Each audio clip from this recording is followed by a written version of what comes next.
Thanks for downloading show 111 of the C-Suite podcast, the latest to be produced in partnership with SAP UK. My name is Russell Goldsmith, and the topic for discussion this time is how digital acceleration is helping to drive sustainable fashion and beauty. Joining me online are four guests with tremendous experience within these sectors. Firstly, logging on from the Netherlands, we have Anne-Christine Polet, who is leading the digital venture arm for PBH Europe with startups Hatch and Stitch. And we'll get Anne-Christine to explain a bit more about both of those shortly. Next is Joanna Jensen, founder and chair of Child's Farm, which after launching in 2014 has been the UK's fastest growing baby and child toiletry brand since 2015. Then from SAP, we have Morias, Global Industry Director for Consumer Industries, and Gemma Carver, Global CX Advisor for Retail. Now, during the show, we'll also hear from Kev McFadyen. He is Brand Director for Berghaus at Pentland Brands. Kev unfortunately couldn't make today's recording, but earlier this week, he shared his thoughts with me on a couple of the issues that we are going to discuss.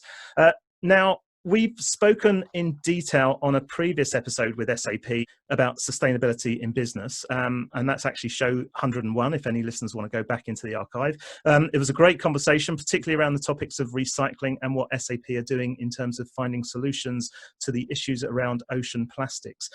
So I thought, Maria, I'm very aware of the importance your business puts on this issue.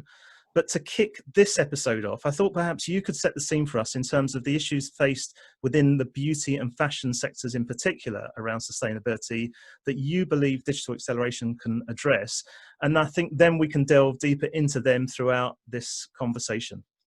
Sure. Thank you so much for having me. It's very exciting to talk about fashion and beauty because I've been seeing a tremendous amount of work over the past couple of years, and mainly due to the effort of organizations looking at sustainability and circular economy, such as Ellen MacArthur Foundation, but more recently, and for very specific use cases, how, there are use cases related with, there are think tanks, such as Cephia Group or Circle, that are looking at specific use cases for sustainability, particularly with consumption and production of goods and services, which is a very important sustainability goal that was defined by the UN.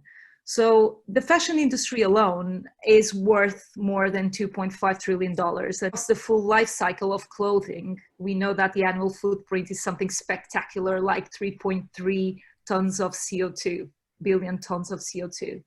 So something needs to happen with product life cycle in order to meet the 2030 targets.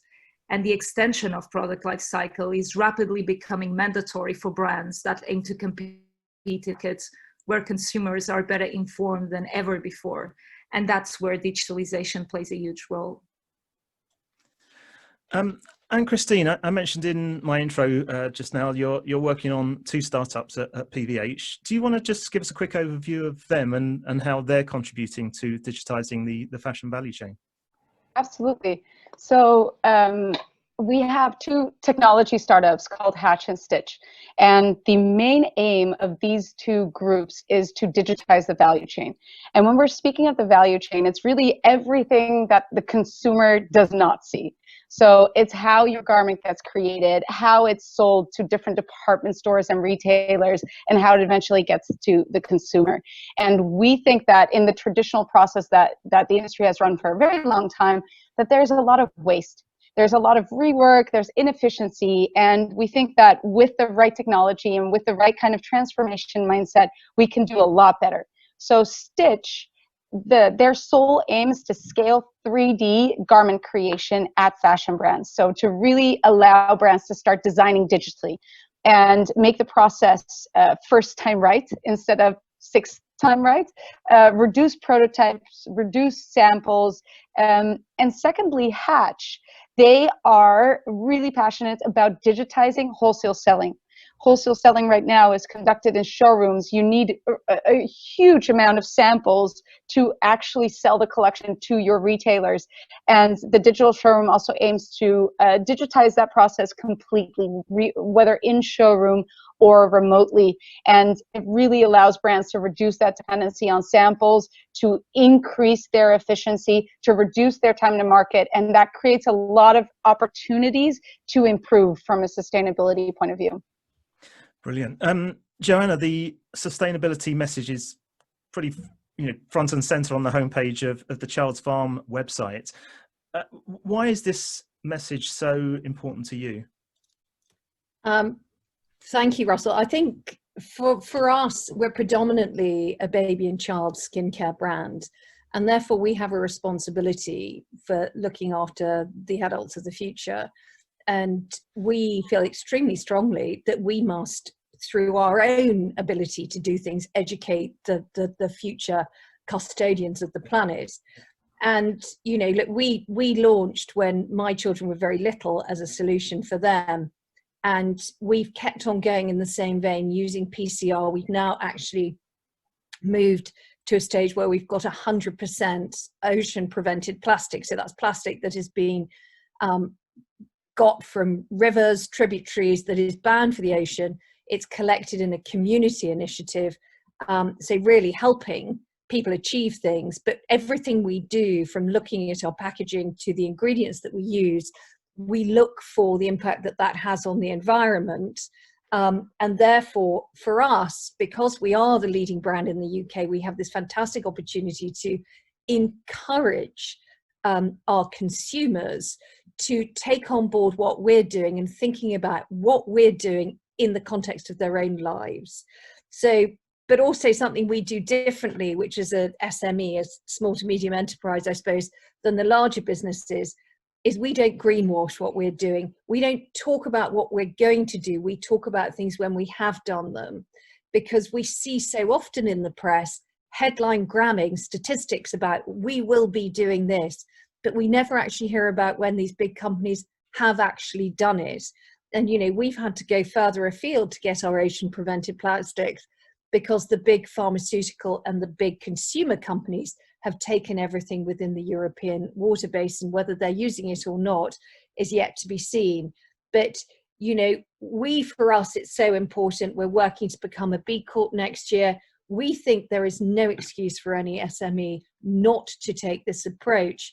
And if SMEs are then the lifeblood of the economy, and in due course, we see a lot of them being purchased by these larger companies, your grassroots effects could be hugely impactful.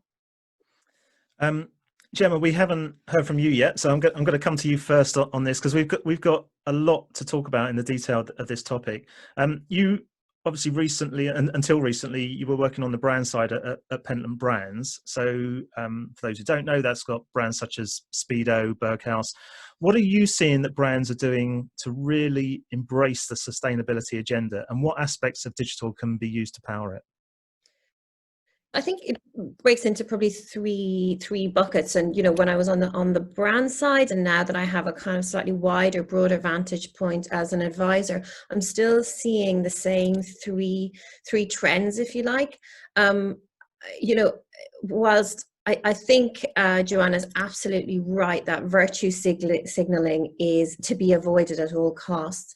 I think it's positive that we're seeing brands having a conversation both with consumers, but also with their suppliers, with with the people who actually manufacture their goods, and then they're really using digital channels to communicate both their intentions, their vision, and actually then the kind of the hard and fast facts about products, whether it's on an e-commerce experience or through various digital channels, social media channels, and so on. I think e-commerce platforms are even becoming more sort of aware of how you actually need to organize your data and put that data into platforms so that you can, for example, tag information to be able to show how sustainable it is and what the the precedence of the product is. So there's a lot around communication which is coming in different forms. I absolutely agree, as I said with Joanna, that virtue signaling is to be avoided, and we have seen a bit of greenwashing out there. The second point, which probably speaks more, AC probably is a bit more expert in this area, is that piece around re-engineering the supply chain and the role that digital has to play in that. I'm sure we'll come on to talk about it later. It can seem absolutely overwhelming. When I was working on the brand side and trying to have those conversations, it really felt like a big hill to climb. But you see small, up-and-coming SME brands actually challenging all these preconceptions, the likes of, say, in footwear, which is hugely wasteful actually in terms of production. Brands like Allbirds really challenging, you know, larger brands like Nike or Adi. I think Allbirds has just announced a collaboration with Adidas, so we'll see if they follow through on that. So there's a lot of work going on there. A brand I worked on, Kickers, has just redesigned it's the way it makes its footwear to design out some of the more inefficient processes. So you see a lot already happening, both in terms of the way products are designed and then the way the materials are sourced. And then the third area, which is probably my sort of stomping ground, if you like, is e-commerce. You know, there's been, as we all know, an absolutely huge increase in you know, online purchasing, you know, since COVID kind of came into all of our lives. But with that comes enormous inefficiency. And, you know, it is incumbent, I think, on all brands to reduce and to think, how do you organize your supply chain, your deliveries to be more efficient? You know, I'll give you a really interesting stat. You know, a brand that doubles its average basket size per order and sends it in one shipment as opposed to multiple deliveries can reduce average emissions by 30% and reduce shipping costs by 50%. And I think that's the kicker, is that we're at a point now where it actually makes business sense to run sustainably. And when we can bring those two things together, which I think is happening, that's why we're seeing this big move forward. COVID may slow that down somewhat, but you know, if you look at, I see the big fashion platforms like Zalando, you know, Europe's largest fashion platform, or there's another big one called Global Fashion Group, which runs fashion platforms across South America, Central Europe, Southeast Asia. And they're really putting sustainability at the heart of how they innovate. And when you see that movement at scale, you know, the tanker really is starting to turn. So those would be the three main buckets where I'm seeing change right now.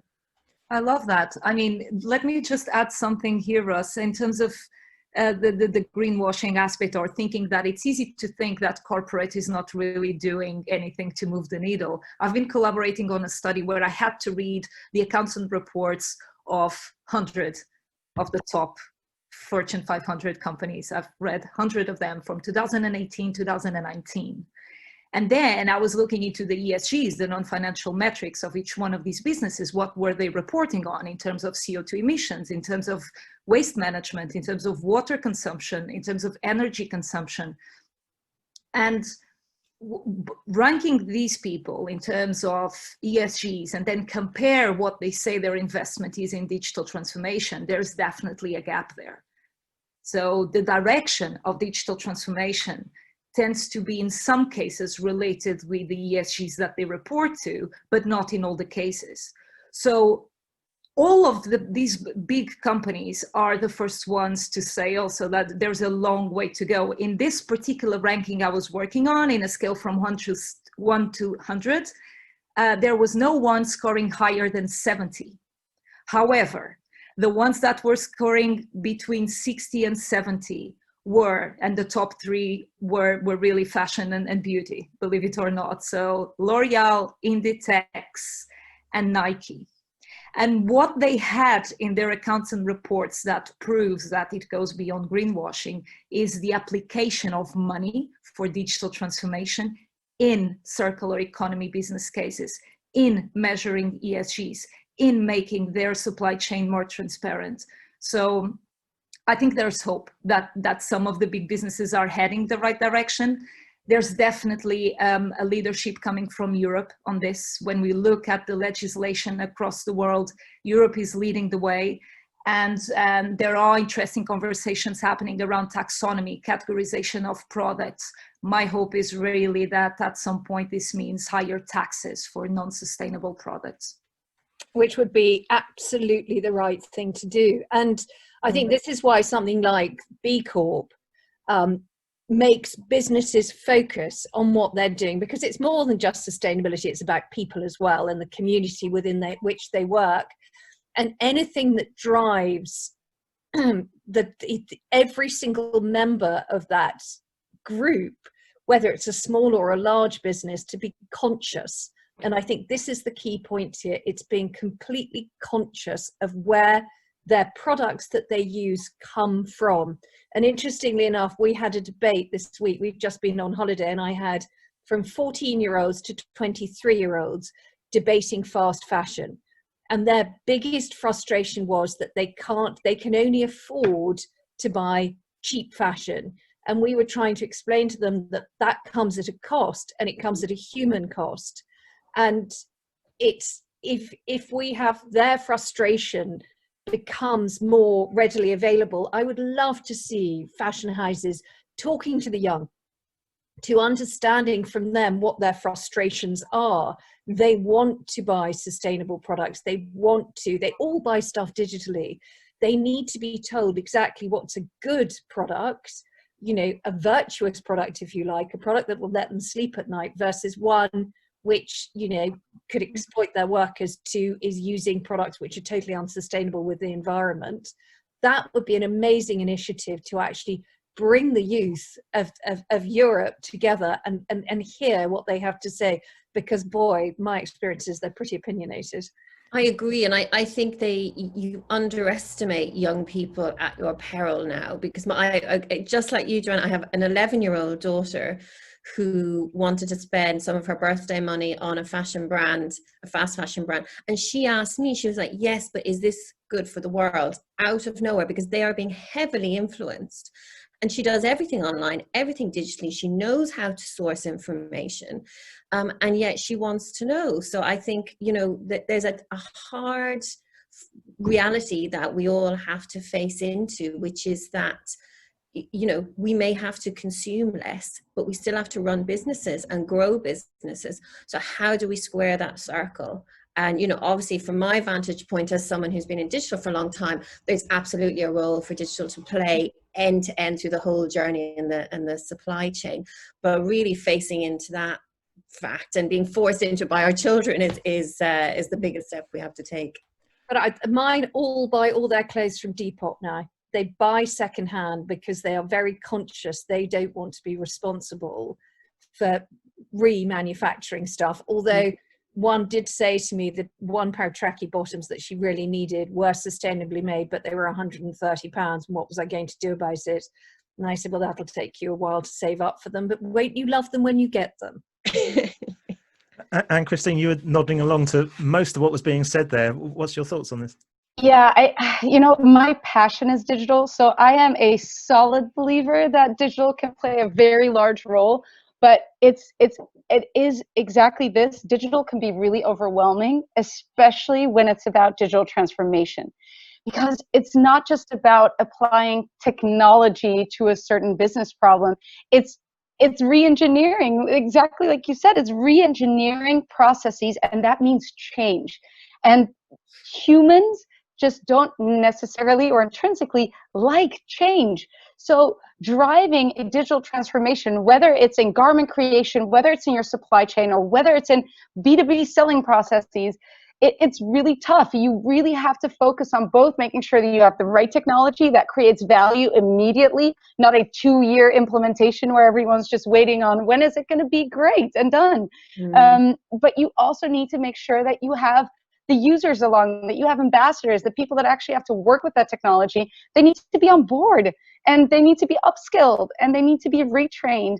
But it also goes for C-level. Like these kind of things need to be on the strategic agenda at all times. It needs to be communicated and a story told. Like otherwise, these kind of transformations don't succeed.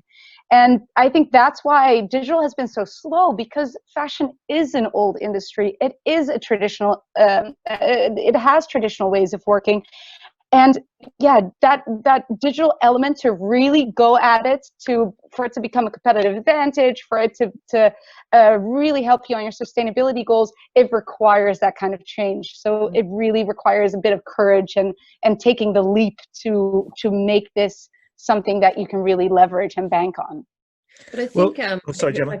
Sorry, respond to that, because I think you're so right. And I think what I spent a lot of my time in my previous role doing was trying to find a way in, because often it's not about money, it's about confidence. You know, from C-level down, and the self-belief to go, actually, you know, the words digital transformation, sustainability, in a way I've come to hate them, because they feel so massive that everybody already gets on the back foot. Whereas actually, if you go, you know what, we're just going to find a way to reduce our returns. Now, you know, I know that if you reduce your returns, you can save enormous amounts of money and reduce your carbon footprint by a huge amount. Or, okay, we're just going to rework our packaging to make sure that it's you know, fully recyclable, and that will save us 1 million bottles a year, which is something that I did in my last role. And you just pick off these little things, and then that builds belief, and then you start to, you know, it's that kind of incrementality, which is very much a kind of digital mindset, I suppose. Totally. And then before you know it, you've got a program for digital transformation and sustainable transformation. So, you know, that's a sort of a technique that I have used, you know, in my role as digital innovation director, and hopefully will do as a CXA as well. Yeah.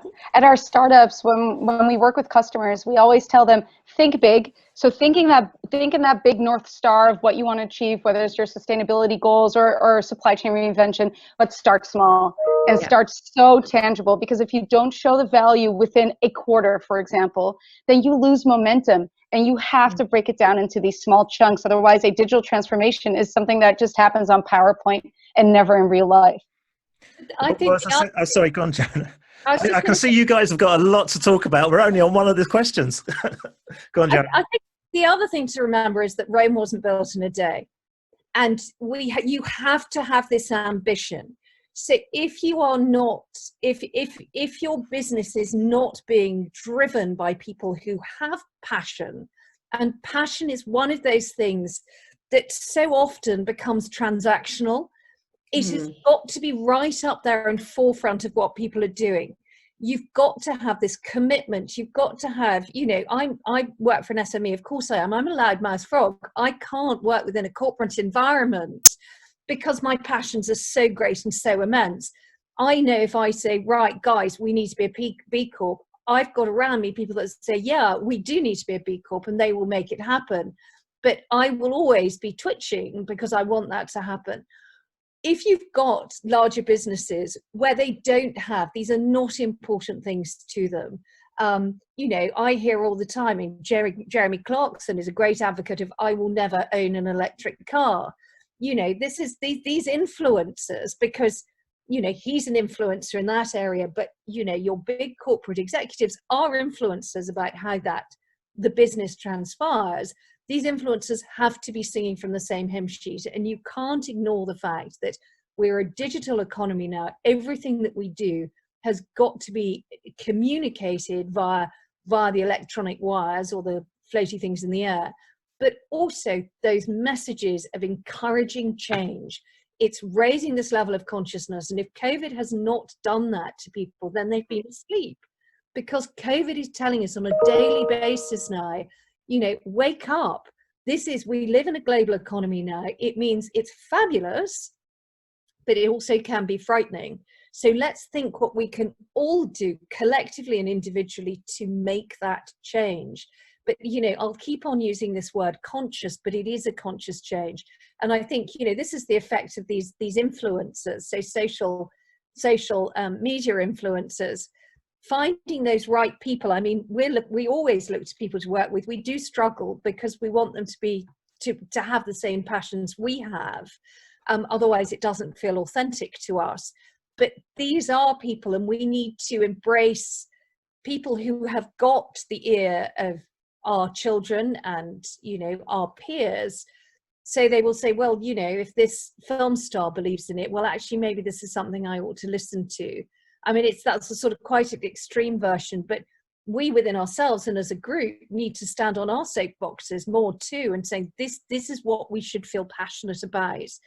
And, you know, and to some extremes say, well, look, this is the passion of this business. If you don't resonate with those passions, it's probably not the business for you.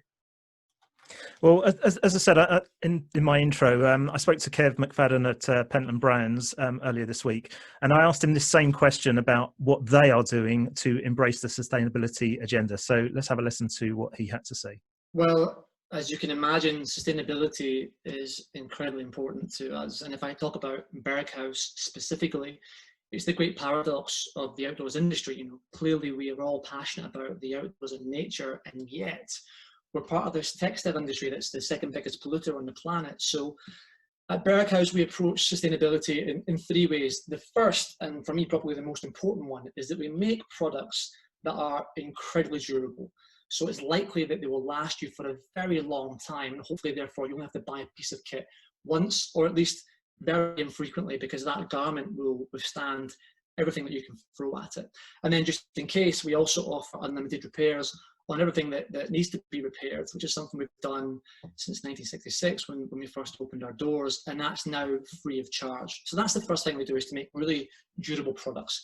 The second thing is to look at the impact of the fabrics, materials and components that we use, and work to reduce that impact on the planet as much as we possibly can. And this is where it can get really quite complicated. The supply chain for the textiles industry is enormously complex, and the tracing of the garment's carbon footprint and the ethics that surround that all the way through to the origins of raw materials can be very hard.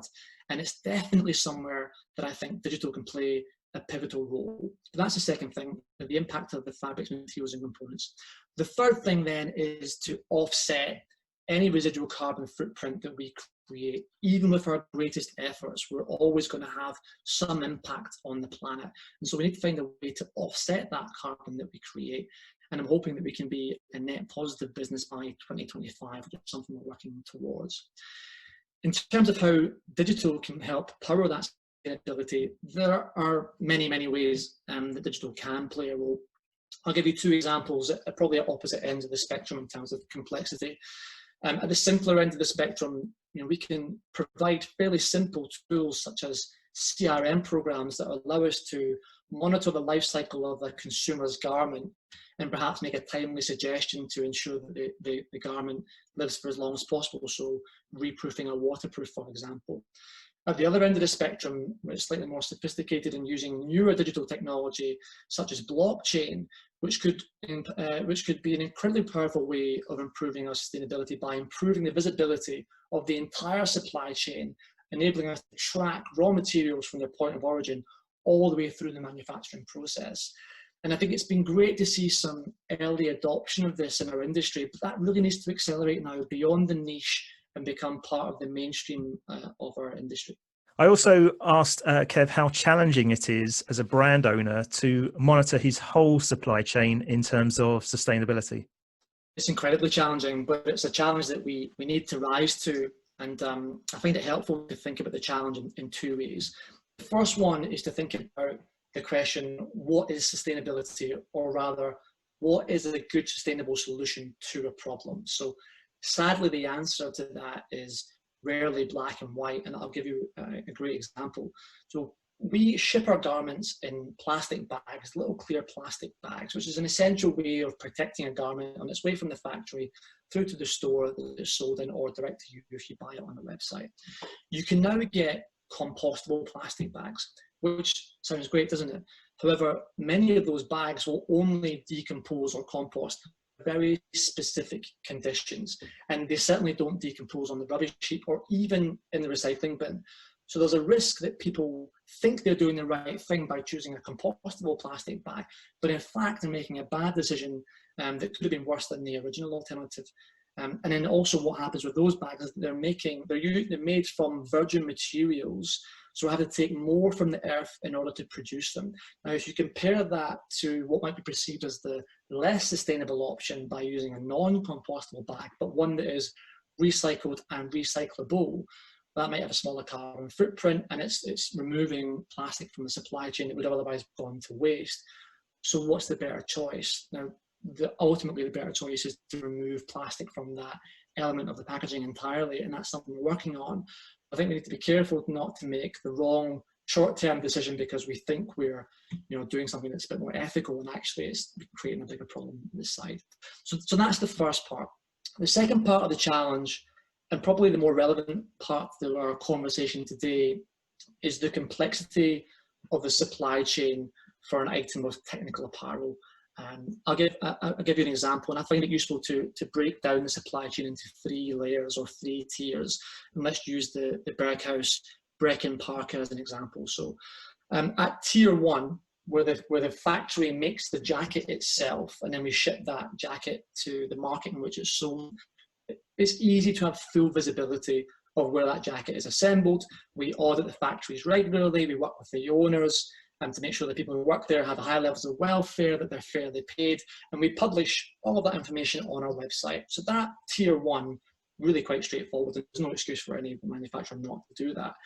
When you go to tier 2, that layer deeper, you realize that the jacket is assembled from 32 different fabrics, threads, trims, zips, and other components, each of which come from a bespoke supplier. And we call that tier 2.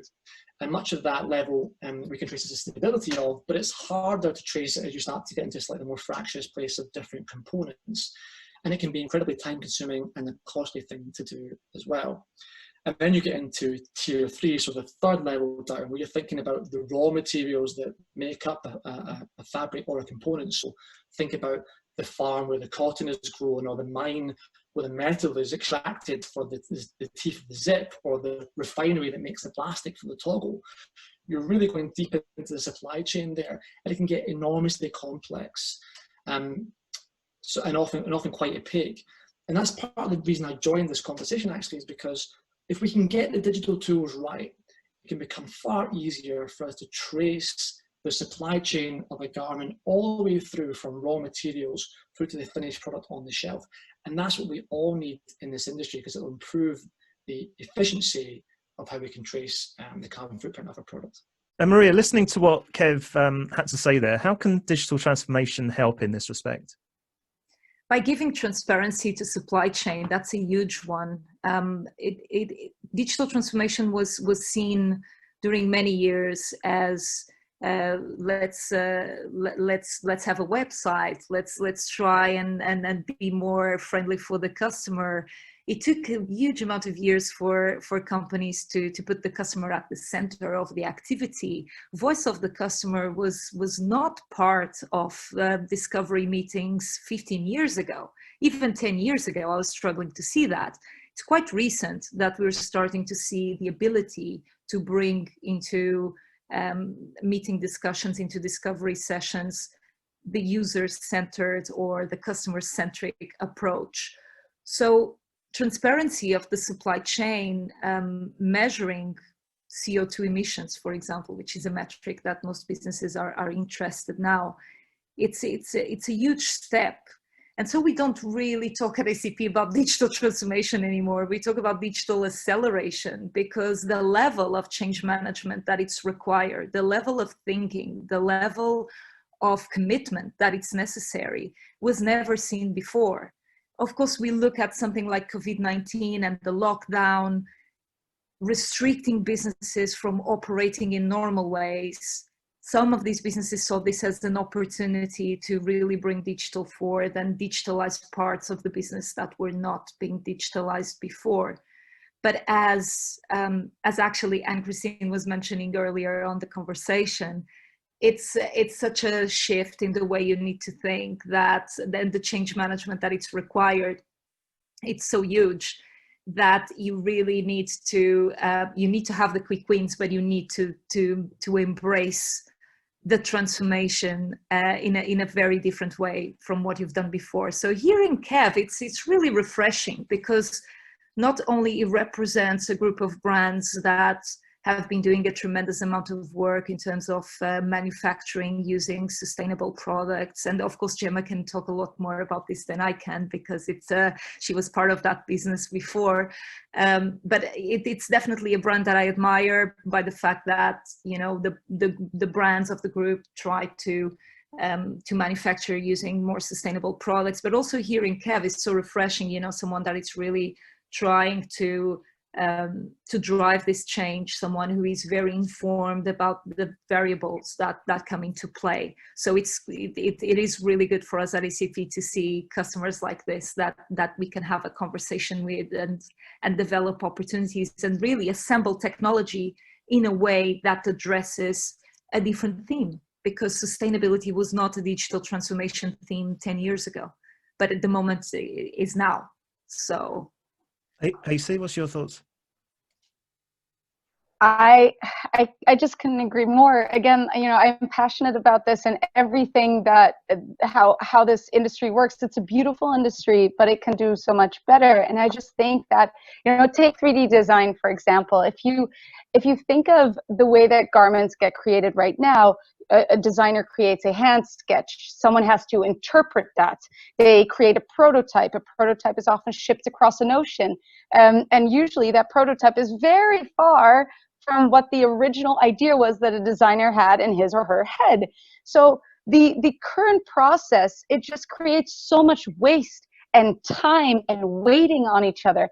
And that is really what something like 3D solves. It's designing in 3D from the start, everyone in there, it's incremental steps, so that the moment that you have a garment, you are actually quite confident that when you bring that to a manufacturer, the first time could be right.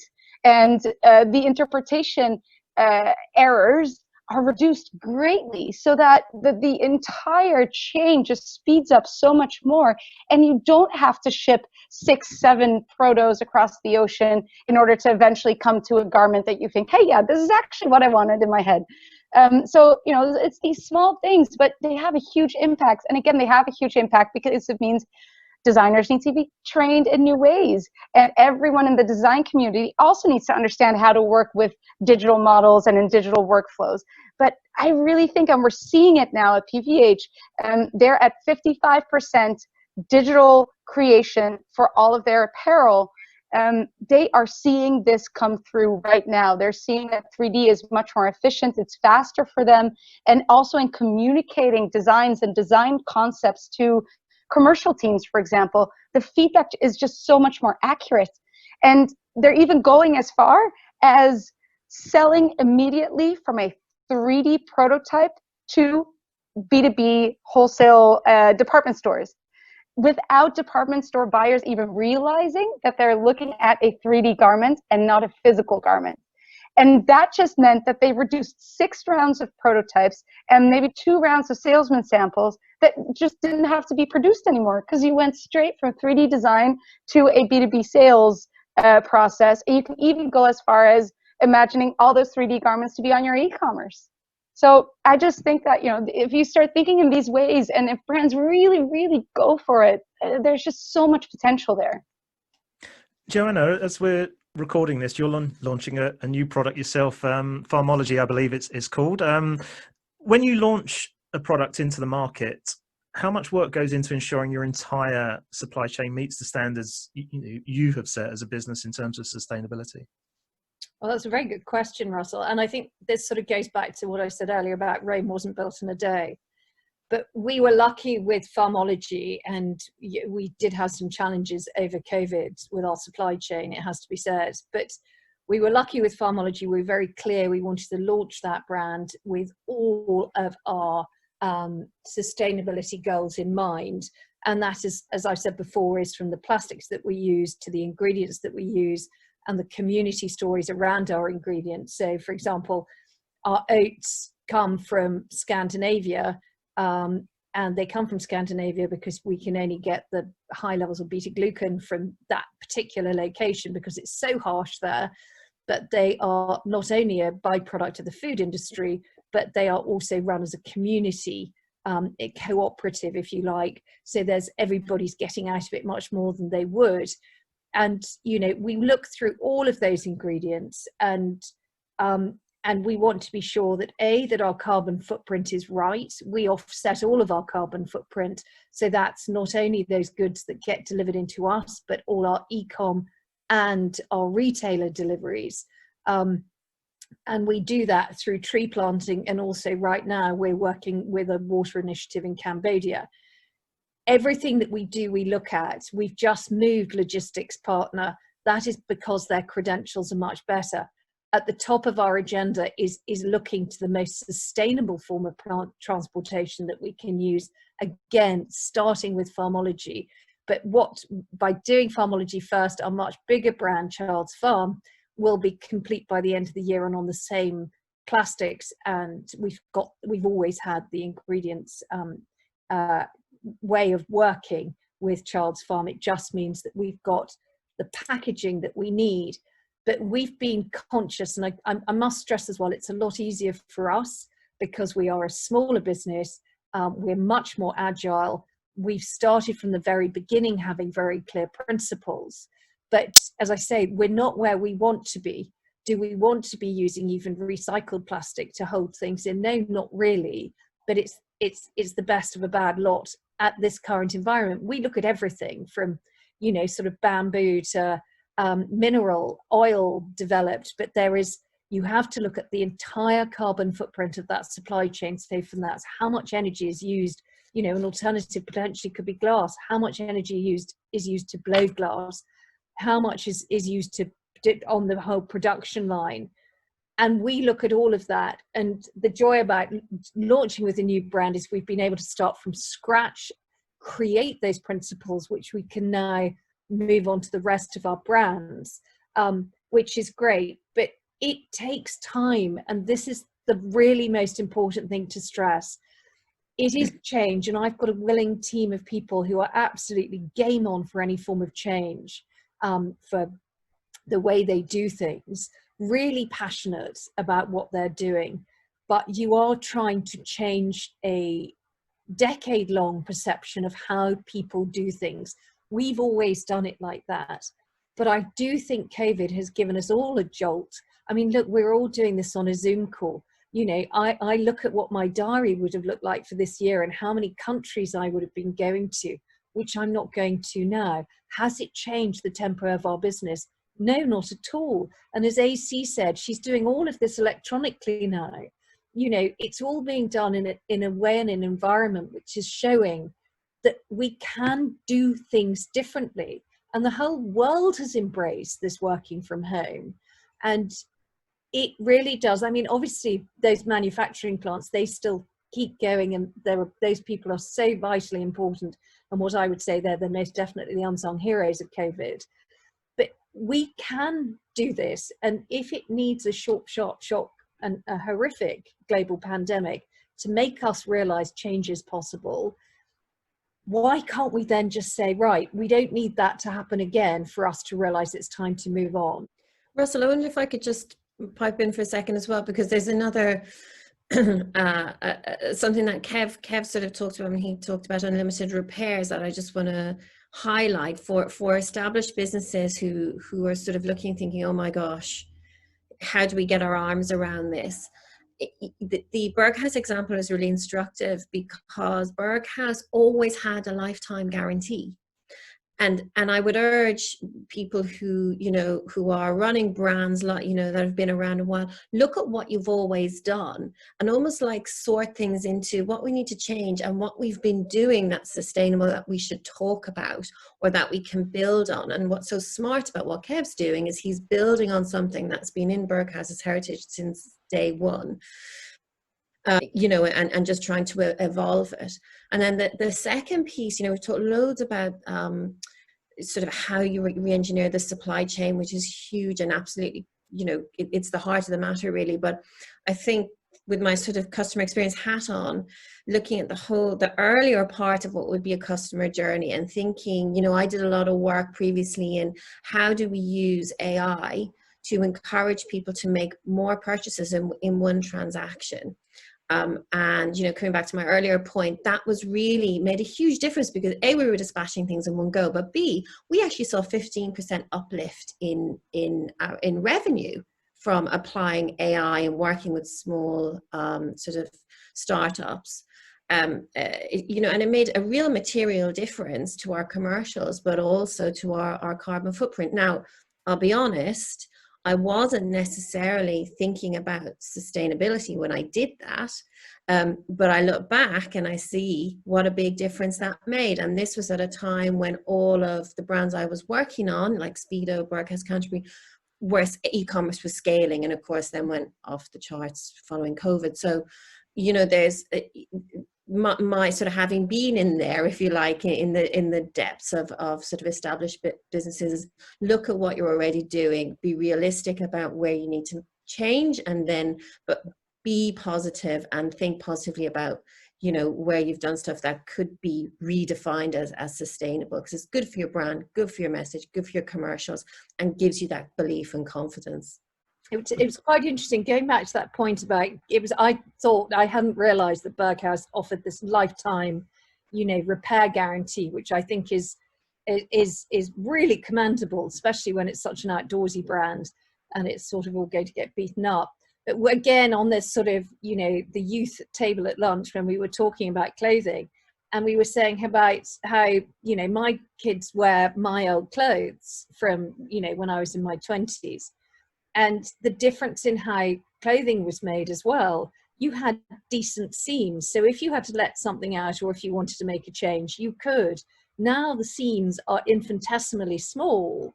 And whilst this isn't, you know, fantastic in terms of, you know, people buying more, I'm not so sure people would be willing to pay more to get something which they know will last them longer and has got some thought that's gone behind it to ensure that if you put on a couple of pounds, actually there's something you can do about it. And it's just something we were talking about as a group.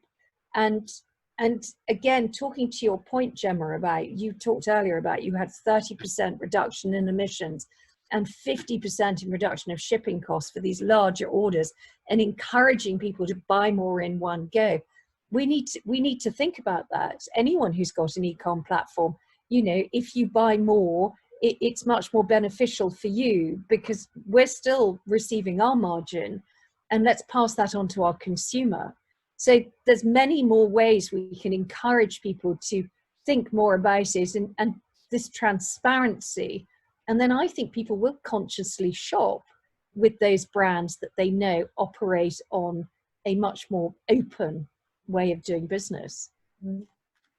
Gemma, let's assume that brands are getting their houses in order then, you know, when it comes to sustainability. Do you think they also now have a responsibility to educate the consumer about it? And if so, how much will digital play a part in that?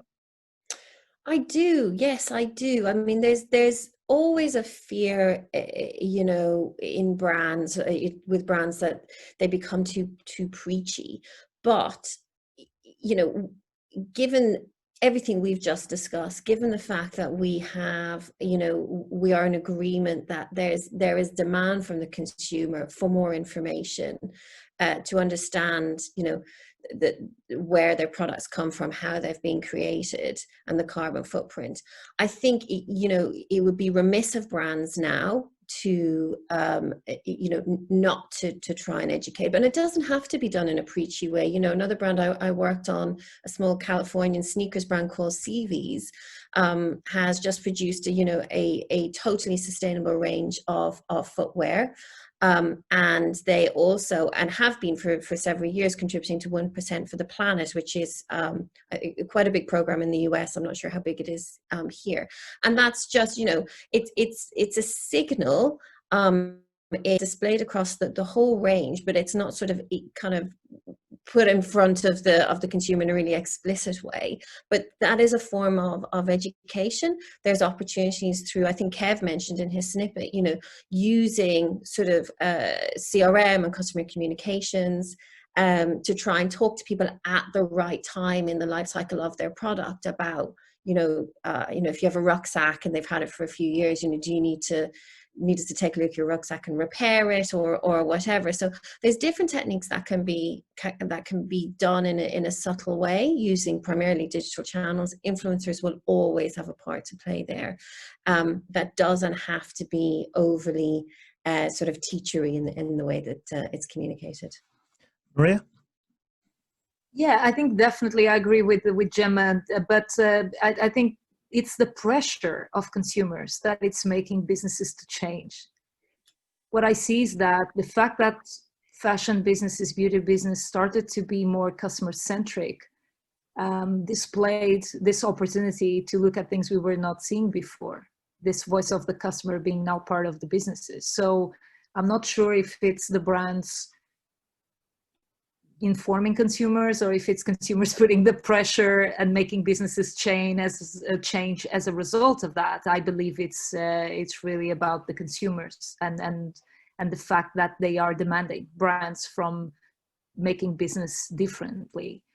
And the education can take many shapes and forms. I'm thinking about, there's a company called Aeon who is bringing together people from various parts of the ecosystem, so recyclers, fashion brands, and also some associations that are doing good work with educating consumers about circular economy, bringing all of them together, thinking about a standard, and using technology as a way to create a digital identity for product. So the new thing here is that it's using RFID tagging as a thread that can be infused in the fabric of the garment. And then with that, it can be washed many, many times without losing the details of what that garment is made of. Because if we think, okay, I don't know a single person in the world that tells me, oh, I don't want to recycle the garments we produce. Of course, everyone wants to do that, but there is an impossibility for recycling if there's no understanding of what that garment is made of. And traditional ways of tagging garments are not enough. We need technology. So I'm really, not only RFID tagging is not new, but what is new with this initiative from Aeon is the creation of a standard that everyone in the industry understands, so that when it comes to recyclers, they know what that product was made of. Recycling cotton is very different from recycling polyester. And we all know that fabrics are not of one kind only. There's so many blends, so many variations. So if we want to avoid landfill to continue as a way to get rid of products by the end of cycle, we need to use technology. So I think this is also about it's information. It's companies like this. It's this type of startups that can help change the industry. But look at the amount of collaboration here. Another good example: big corporate company Levi's, what they've always done to inform their competitors about what they are doing in order, for example, to reduce water when they're washing the jeans. They've developed a complete system using laser to create the exact washing they want in the jeans. And they've invited all of their competitors to see that. I mean, a couple of years ago, this is not even recent. So collaboration is what will make the change. It's assuming that change management and digital transformation is not happening inside our doors anymore.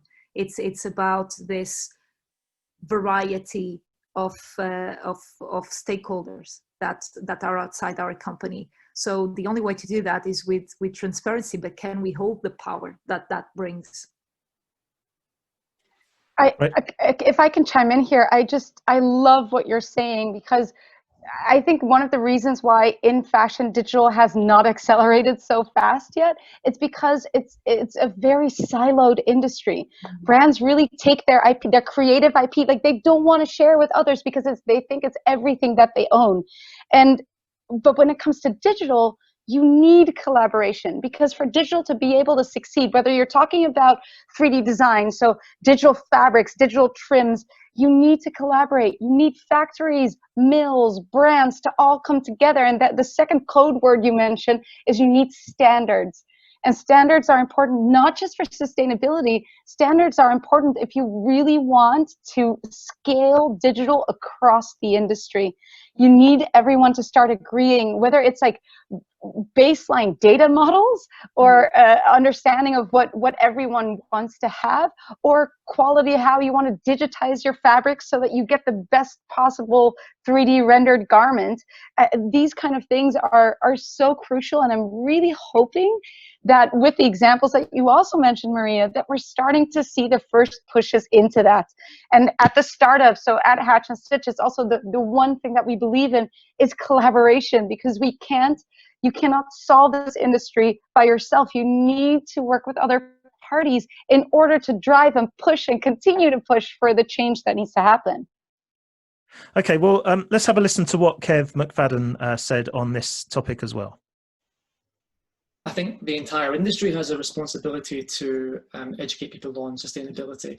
I think what's great is that we're increasingly seeing consumers choose to educate themselves, but nonetheless, there's still an onus on us. If we don't keep educating people to make positive buying decisions, then how can we really expect to see further change? And of course, digital is a critical tool. We're all, as consumers, using digital tools and platforms to inform our buying decisions, and digital media platforms are more present in our lives than ever and form a greater part of our media digest. So yeah, I think it's really important. And I think it's interesting as well to see mediums that would be traditionally a physical medium, such as a museum, now popping up in digital spaces. Just this morning, I was looking at an Instagram page called Fashion for Good. They're an Amsterdam-based museum, but they've now created this virtual museum so that anyone in the world can go and look at their materials on what is sustainability in a fashion landscape. And I think that the prevalence of those digital experiences are great for both the industry and great for the consumer in making more informed choices. Moria, what about this trend to fast fashion then? I mean, we have touched on this a little bit in terms of buying secondhand, but this trend to fast fashion, from what I can see, is very much driven by the industry. So does that not have an impact on sustainability? Yes, fast fashion is driven by consumer behavior, though. The average consumer buys 60% more garments compared to 15 years ago, and yet each clothing item is now kept half as long. So it's a consumer behavior that it's driving companies to understand that it's profitable to do fast fashion. 70% of young people, though, say they wouldn't wear an outfit again if it had been on Instagram. So there's something here in terms of social media behavior that also is attractive when it comes to buy fast fashion, as opposed to spend a little bit more money for a garment that stays for longer. So fast fashion, being an industry response that aims to profit from this consumer behavior, because consumers want to consume more and more often. The question that intrigues me is, why are consumers willing to buy items that they use less than 7 times? And in many cases, only once. So the industry can change by enabling business models, for example, with renting. And here it comes technology again. I mean, if the behavior is, I want to use this garment once, why do I need to own that garment? Why can I not just rent and then give it back, or have a possibility for secondhand, so re-commerce, something that was sold once that stays in the chain and then comes back? If we look at supply chains and how things are set up, they are set up for linear thinking. Product is created, product goes across the supply chain, product is sold. Some brands are looking at how can we take that product back for recycling. And in most cases, it cannot be recycled if you can't read the tag. But re-commerce in itself also means, think about re-commerce for luxury products. How do I know it's fake? How do I know that's a real Chanel?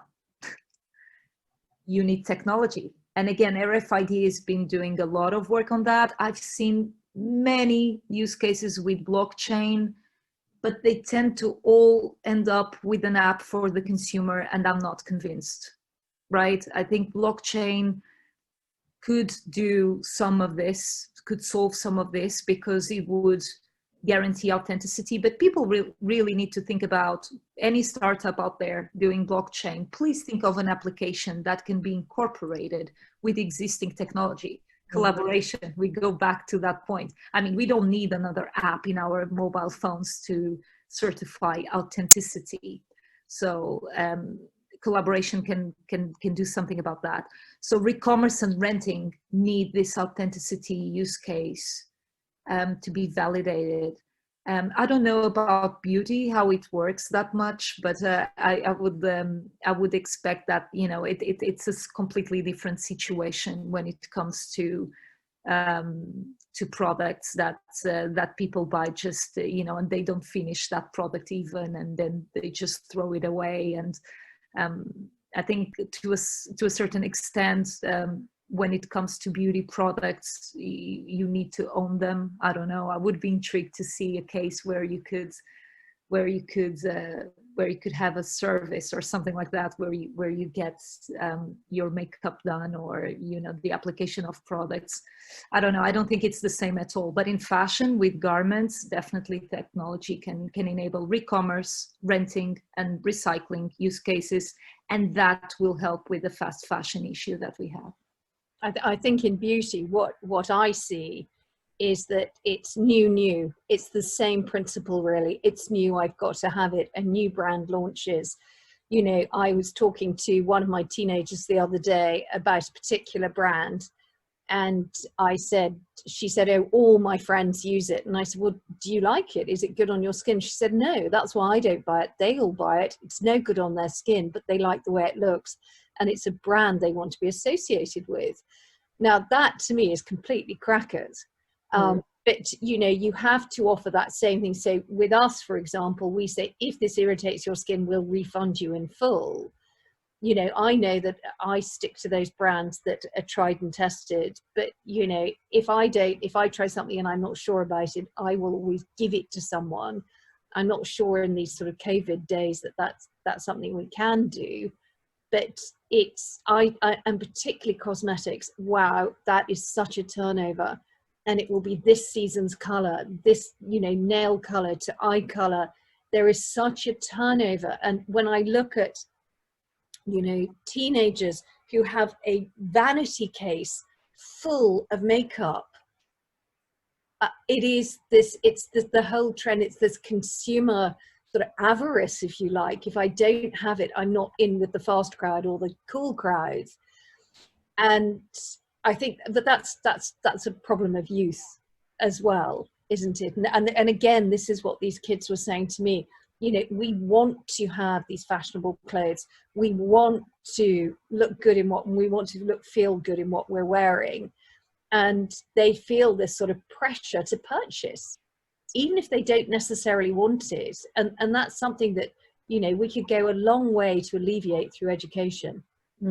Yeah, I was going to say, I think it comes back to that point, you know, technology, you know, whilst it's absolutely in my kind of DNA and digital in my DNA, the reality is all those things are enablers. What it's going to come back to are two things: education and the willingness of businesses, whether they're fast fashion or luxury or whatever, to actually put a stake in the ground at that sea level and say, this stuff matters and we're going to find a way.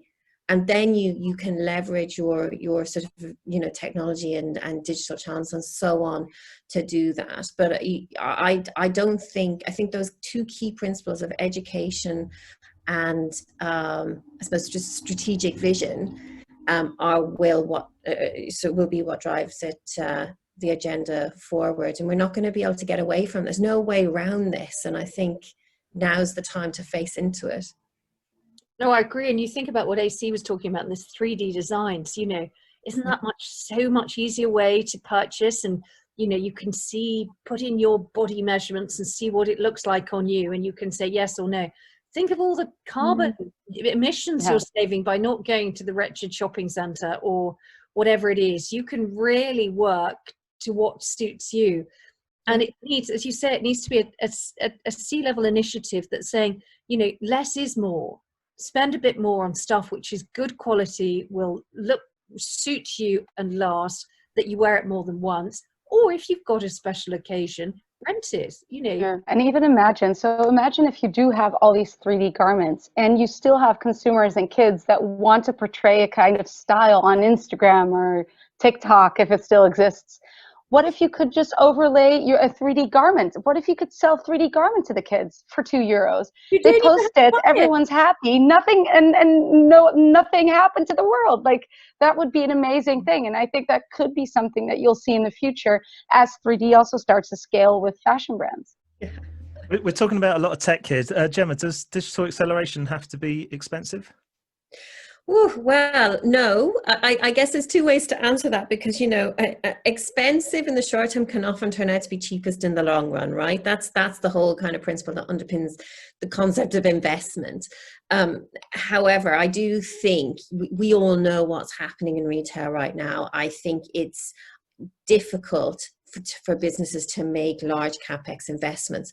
But having said that, coming back to what we were talking about earlier, you know, it is often a question of trying to build confidence, and you can start small. You know, as AC said, think big, but start small. Start by doing things. You know, we ran at Pentland Brands a little unit called Disruption Lab, where we would bring people together from within the organization, worked with two great consultancies, Future Labs and Studio Zao, to identify sort of what we called opportunity areas. Get smart people together, run a kind of Google Sprint type methodology to incubate ideas over a 3 or 4 day period. None of that needed money. It just needed smart people in a room working within a particular framework. And out of that came some really amazing ideas, you know. So there are ways to move forward when, you know, large CapEx investments are not really on the agenda. And I think it's a question of keep moving, keep looking for the value, because at the end of the day, we have to be realistic about the commercials here and the need to grow businesses and make money and be profitable. It is there, and you know, it will come, but it still requires that belief to drive it from the top, and then the willingness to be very pragmatic about how you keep that going through difficult times. So it's not a very black and white answer, Russell, but you know, it's my advice would be to keep looking for the opportunity. So I really I think that the costs of digital acceleration also are related to how you're running the program. If you really think of it of this long-term thing and you stay in PowerPoint forever and you're waiting until it's 100% perfect to actually start implementing, then you're already too late, and it probably already costs you too much money.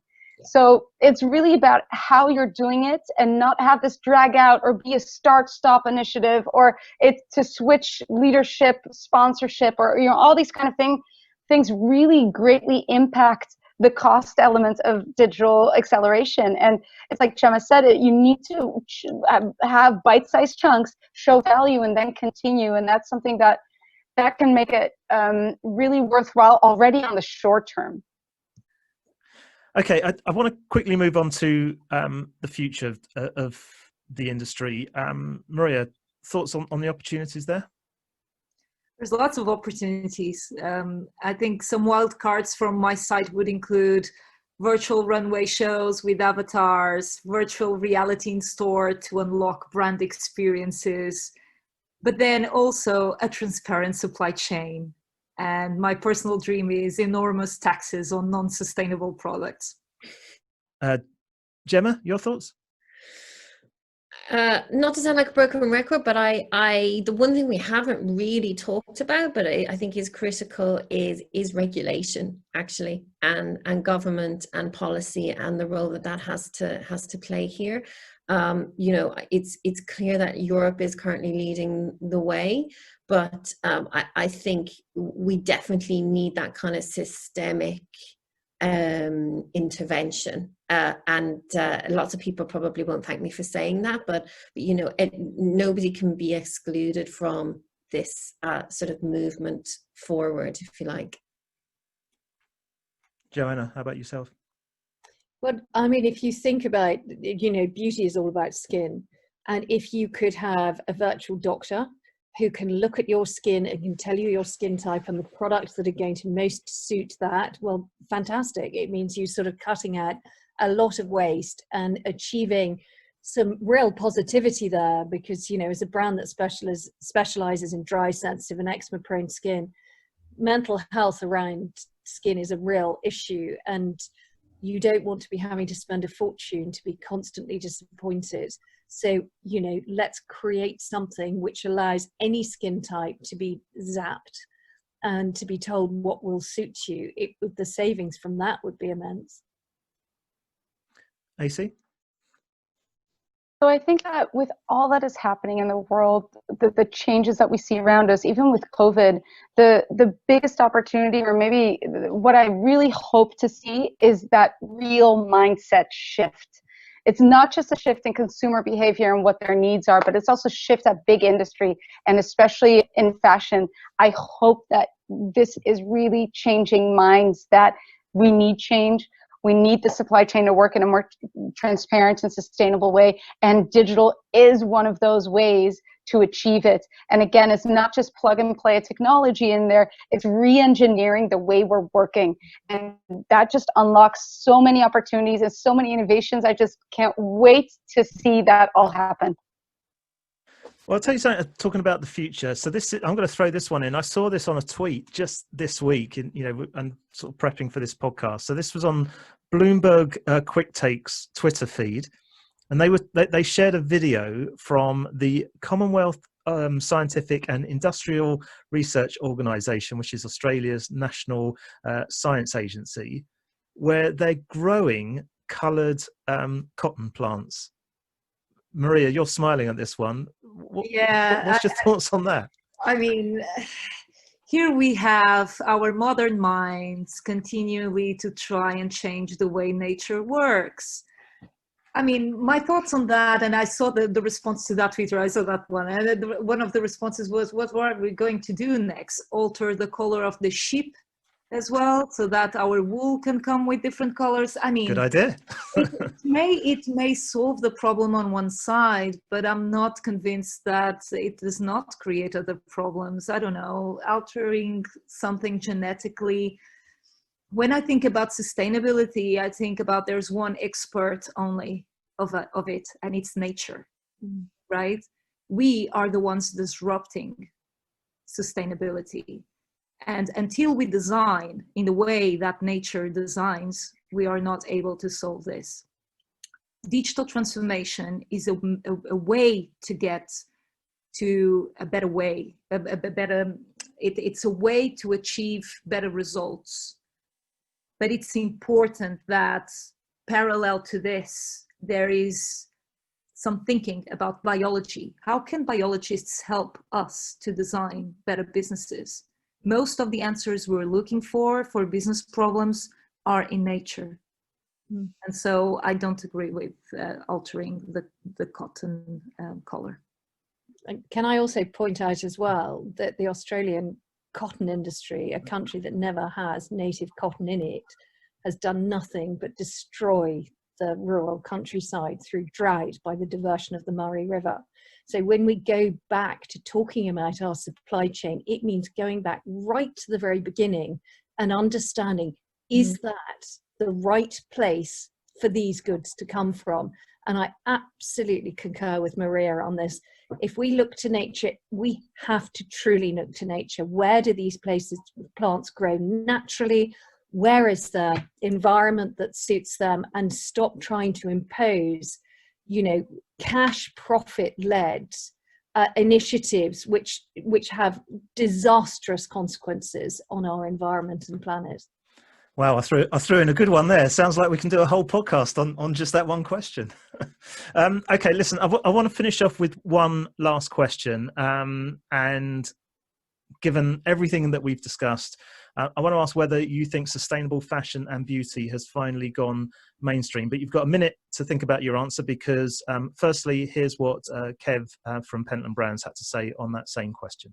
Yeah, I do, but I think the level to which it's being embraced will vary from country to country, and I also think there are some other factors in the mix. So that includes things like socioeconomic factors. Can people afford to buy some of the more sustainable options? But yes, I think sustainable fashion is probably now at a fair level of mainstream consciousness. But that's not enough, and it's still got a long way to go and many barriers to overcome. I think the harsh reality is that all too often sustainability requires a compromise on behalf of the consumer. That might be a higher price, it might be lower quality, it might be that it's not as well distributed, or that it's not as easy to identify as a sustainable product. So yes, I think it's gone mainstream, but also there's much more room for opportunity and certainly no space for complacency. So Joanna, what's your thoughts? I certainly think the beauty industry has got an awfully long way to go. I see new brands launching almost every day of the week, and I see compromise after compromise after compromise. I totally agree with a form of legislation or regulation when it comes to new beauty products to ensure that the best ingredients, the right sort of ingredients are being used. We have to think of the waste of those ingredients that are used and how the packaging is done to the best of its ability. I think we're woefully far behind in the beauty industry, and we need seismic shift to actually understand that we have a responsibility here, and we need to take this extremely seriously. It is most definitely planet before profit right now. Gemma? It's interesting. I think fashion certainly in retail has a long way to go. There's been, commendable efforts over the last few years, but it still feels to me a bit like, where we were 10 years ago when people were talking about the value of having sort of 50-50 gender representation at board level, or putting kind of consumers at the center of how you run businesses. We're still sort of talking about it where, getting our heads around it, but they're good initiatives, but you're not seeing the consistency, and you're not yet seeing success at scale. So coming back to what Joanna said at the beginning, there's possibly still a bit too much virtue signaling, and still more to do to actually follow through and deliver. But first step is the honesty and recognizing that we need to have this vision and stick by our principles, and yes, also put planet a little bit more ahead of profit. AC? So with the onset of digitization in the value chain, combined with shifting consumer behaviors, I'm hopeful that it will become mainstream. For sure, we're not there yet, but with all the external factors that are happening, it's a necessity to change. So I'm very hopeful that it will become mainstream in the medium to long term. And Moria, you had the first word on the podcast, so you can have the last. I agree with the panel. I think we're not there yet, but there's definitely a momentum that was built. And when we had the child, Greta, saying to the world, you guys are not doing anything, from that moment I saw a shift. But we don't need to continue in activist mode. I think what we need more is, think big, start small. This is what we know, having worked in digital transformation for many, many years, all of us, we know that's the principle, right? And I still see sustainability being treated a little bit as with negative information, which definitely may freeze us from action. That's not what we want. We want people to believe that their small actions can have a big impact, just like a drop in the ocean that creates those waves. That is what we need to see more. So although I don't think it's mainstream yet, definitely the activist part of it is there. I think there are some louder voices that are being heard, but what about those silent voices that are starting to get ready to put some action in all of this? Those are the ones we need to start seeing more and more, and nurture and give the opportunity to come and say what they're doing, how they are doing, and how we can all get involved. So that's what I expect. And I think, again, lockdown with COVID really gave the opportunity for a lot of people to think about what can I as an individual do with my life? What's my purpose? I don't think that sustainability is a corporate responsibility only. It's a corporate responsibility, but corporate is done by individuals. So it's an individual responsibility. What can I do to help? What is my little action? And what is my focus? So until the messaging, the mainstream messaging highlights this, we will continue to say, there's a problem, there's a fire, but no one is really grabbing the water. Tremendous. Thank you all so much for your contributions. It's been a fascinating discussion, a very long discussion, but we've raised so many excellent points. Yeah, just want to thank you all again. And Christine Polet, Joanna Jensen, Morias, and Gemma Carver, and of course thanks to Kev McFadyen for his contributions too.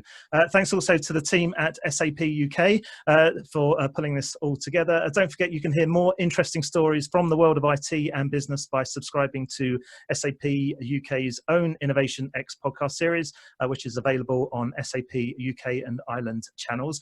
Plus you can follow them on Twitter for their latest news and updates, which is at SAP UK Ireland. In the meantime, we hope you've got a lot out of this episode, and we'd love to hear any comments you may have on the topic of digital acceleration within the fashion and beauty industries. So if you'd like to contribute to the discussion, you can do that on our Facebook page, Twitter feed, or LinkedIn and Instagram pages. They're all linked from the top of the website at csuitepodcast.com, where you'll also find all our previous shows and supporting show notes, plus links to where you can subscribe for automatic downloads for each episode via your favorite podcast app. And if you've enjoyed the podcast, please do give us a positive rating and review. Finally, if you would like to get in touch with the show, you can do that via the contact form on the website as well, or you can connect with me on Twitter using @RussGoldsmith, or you can find me on LinkedIn. But for now, thanks for listening and goodbye.